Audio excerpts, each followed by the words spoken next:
오늘 저희는 세계적인 에너지 대기업이죠. 커노코필립스의 최신 실적을 한번 깊숙이 파고들어 볼 텐데요. 이 회사가 지금 아주 흥미로운 줄타기를 하고 있습니다. 한쪽에서는 마라톤 오일이라는 거대 기업을 인수합병하고 그 뒷정리를 하면서 뭐랄까 허리띠를 졸라매고 빚을 갚고 있어요. 그런데 또 다른 한쪽에서는 알래스카 같은 곳에 정말 어마어마한 돈을 쏟아부으면서 미래를 그리고 있거든요. 오늘 저희의 핵심 질문은 이겁니다. 어떻게 이 두 가지, 그러니까 재무 건전성을 강화하는 것과 대규모 미래 투자를 동시에 해낼 수 있을까요? 그 전략 속으로 한번 같이 들어가 보시죠. 우선 이 회사가 2025년을 얼마나 잘 마무리했는지 보여주는 그 숫자들부터 한번 보죠. 정말 놀랐습니다. 하루 평균 생산량이 232만 석유 환산 배럴인데 이건 뭐 거의 목표치에 정확히 들어맞은 거고요. 네, 생산량도 인상적이지만 현금 흐름을 보면 더 놀랍죠. 맞아요. 4분기에만 영업에서 벌어들인 현금이 무려 43억 달러입니다. 그런데 그 돈을 어디에 썼는지를 보면 이 회사의 진짜 속내가 드러납니다. 보통 돈을 많이 벌면 빚부터 갚거나 투자를 늘리는 데 집중하기 마련이잖아요. 근데 코노코필립스는 좀 달랐어요. 그렇죠. 연간 총 90억 달러를 주주들에게 돌려줬습니다.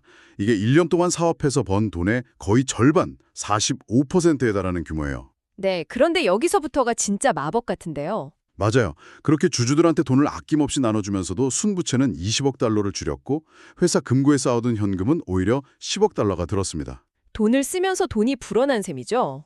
네, 그래서 CEO 라이언 랜스도 아주 자신감 넘치는 말을 했더군요. 바로 그 지점이 이 회사가 내세우는 차별화된 성과의 핵심입니다. 돈을 많이 버는 회사는 많지만 주주 환원, 부채 감축, 현금 증가 이 세 마리 토끼를 동시에 잡는 건 정말 어려운 일이거든요. 이게 왜 그렇게 중요한 건가요? 이렇게 쌓아둔 체력이 앞으로 우리가 이야기할 알래스카의 윌로우 프로젝트 같은 수십 년을 내다보는 거대한 프로젝트에 과감히 베팅할 수 있는 배짱의 근원이 되기 때문입니다. 그러니까 청취자분께서 보시기에 이 회사는 그냥 돈 잘 버는 회사가 아니라 아주 안정적인 콘크리트 기반 위에서 미래 9층 빌딩을 짓고 있는 거죠. 주주들한테 돈을 그렇게 아낌없이 나눠주면서 빚까지 줄였다는 게 정말 대단한데요. 이건 단순히 운이 좋아서 가능한 건 아닐 텐데 도대체 어떤 전략이 있었기에 이런 재무 마법이 가능했던 걸까요? 두 가지 핵심 동력이 있었습니다. 첫 번째는 모두가 주목했던 마라톤 오일 인수의 성공적인 마무리입니다.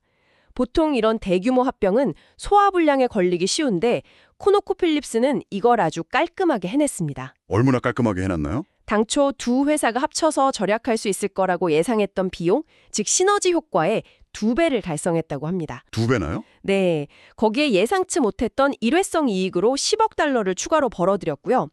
그런데 사실 더 놀라운 건 따로 있습니다. 보통 기업을 인수하면 중복되는 투자나 비효율적인 사업은 정리하기 마련이잖아요.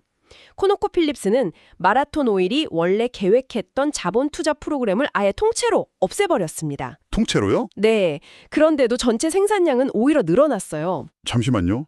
투자를 완전히 중단했는데 생산량이 늘었다고요? 그건 상식적으로 좀 이해가 안 되는데요.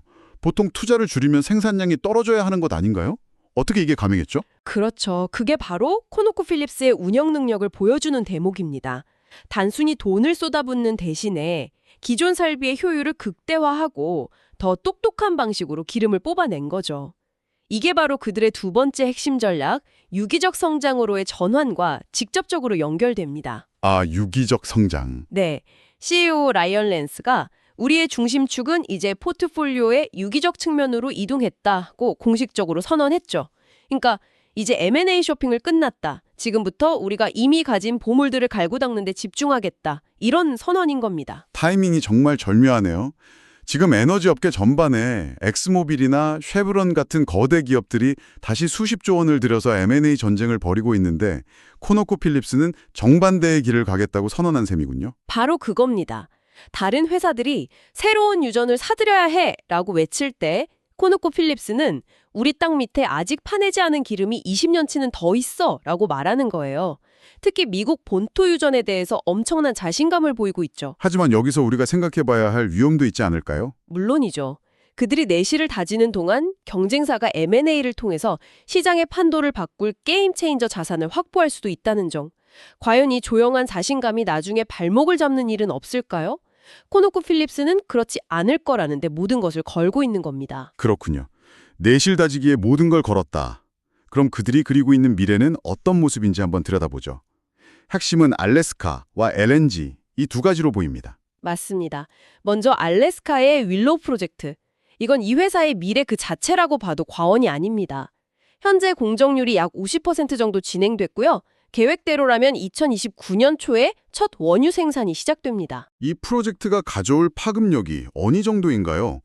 자료를 보니까 2029년부터 연간 40억 달러의 추가적인 잉여 현금 흐름을 창출할 것으로 기대된다고 하던데요. 네, 여기서 말하는 잉여 현금 흐름이란 게 청취자분들이 이해하기 쉽게 말하면 회사가 사업에 필요한 모든 비용과 투자를 다 하고 나서 주주에게 나눠주거나 미래를 위해 쌓아둘 수 있는 진짜 남는 돈을 의미하죠. 아, 그 진짜 남는 돈이 매년 40억 달러씩 더 생긴다는 거네요? 네, 지금 회사의 재무 구조를 완전히 바꿔놓을 수 있는 엄청난 규모입니다.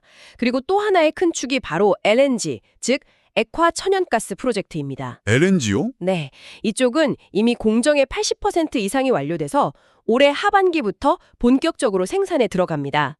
이건 원유에 치우쳐 있던 포트폴리오를 다각화해서 안정성을 높이는 아주 중요한 움직임이죠. 알래스카의 원유와 새로운 LNG 프로젝트, 이 두 개의 엔진이 본격적으로 가동되면 어떤 일이 벌어지는 건가요?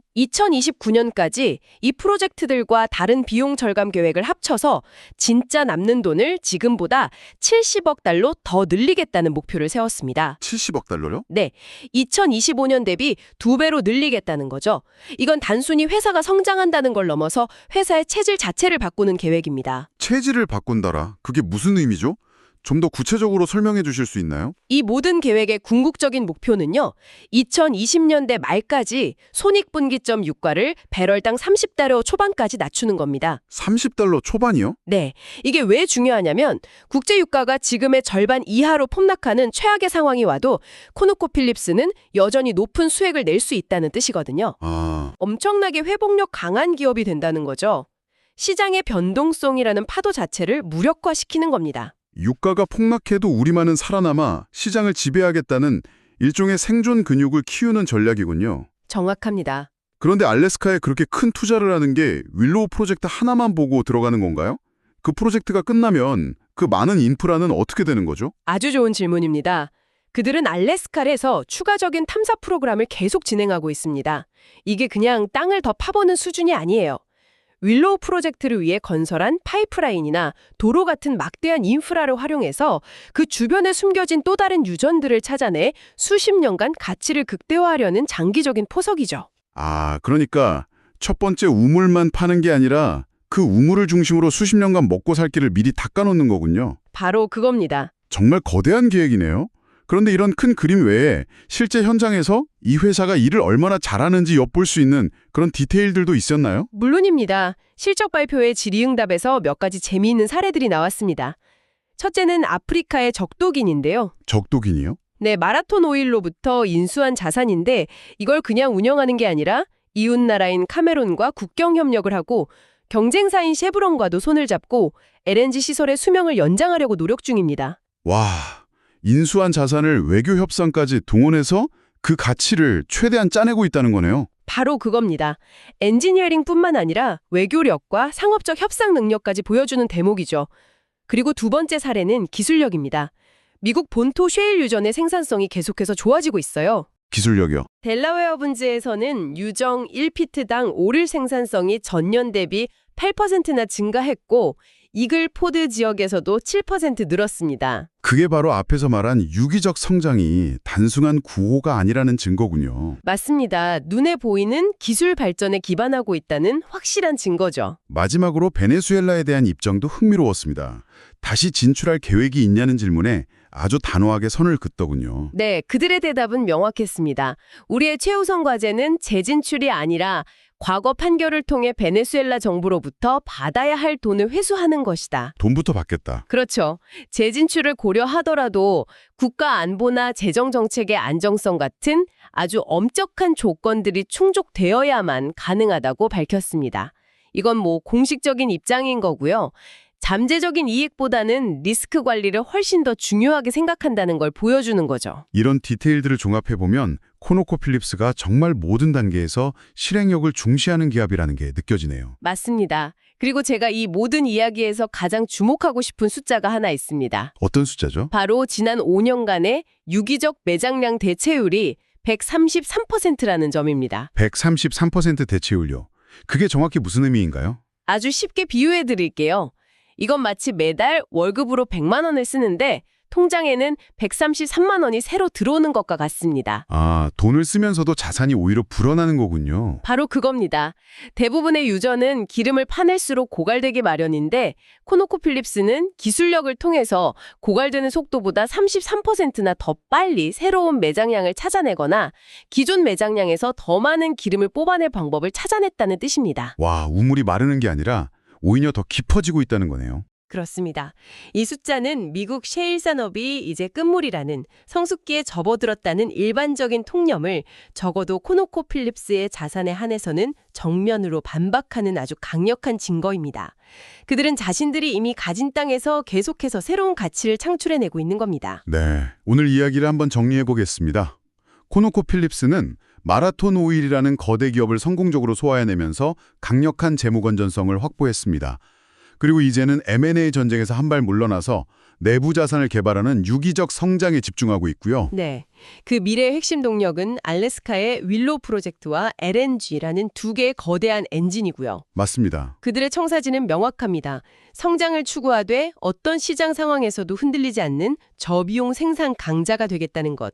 앞으로의 에너지 시장에서 중요한 것은 단순히 회사의 덩치가 아니라 보유 자산의 품질과 그것에 얼마나 효율적으로 개발해내는 운영 능력이라고 굳게 믿고 있는 것이죠. 많은 경쟁사들이 다시 한번 인수합병을 통해 몸집 불리기에 나서는 지금 코노코필립스는 정반대로 내실 다지기를 선택했습니다.